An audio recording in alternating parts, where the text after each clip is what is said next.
Վեհափառի դեմ տարվող այս պայքարի միացել է նաև բարձրաստիճան հոգևորականներ, եպիսկոպոսներ և արքեպիսկոպոսներ, որոնք այս օրերին ստացել են ժողովրդի կողմից ստացել են Տիրադավ անվանումը և նաև այդ պահանջին է միացել շատ այլ հոգևորականներ։ Մայր Աթոռուն պատրաստ են ներել այդ հոգևորականներին և հատկապես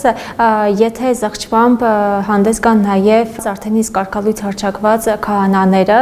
Ստեփան Ասատրյանը, Արամայիս Թախմազյանը և Վարդան Հունանյանը, նրանք արդյոք հնարավորություն ունեն զղջման պարագայում նորից վերադառնալ Մայր Աթոռ։ Դա քննարկվելիք հարց է,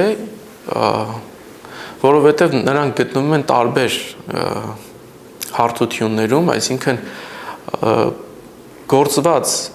եկեղեցական այսպես կարգ ու կանոնը խախտված հանցանքները կամ զանցանքները պիտի ստանան իրենց համապատասխան պատասխանները։ Եթե, ինչպես մեր եկեղեցու սրբազան հայրերից մեկը շեշտեց,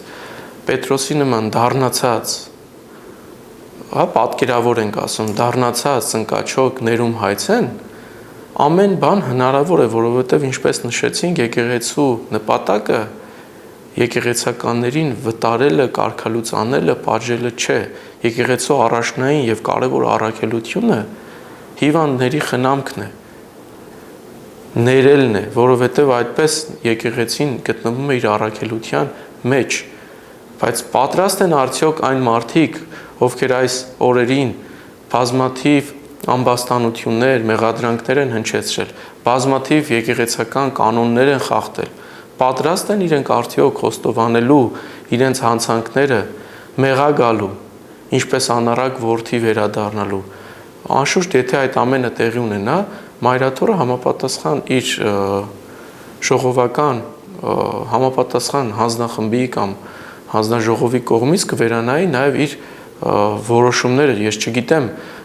հնարավոր է վերականգնել թե չէ, բայց գիտեմ, որ եկեղեցին կոչված է ներելու եւ նրա համար ներման այս համակարգը շատ ավելի կարևոր է, քան որևէ մեկի կորուստը։ Մենք դրանով ցույց կտանք մեր եկեղեցու բուն առաքելությունը։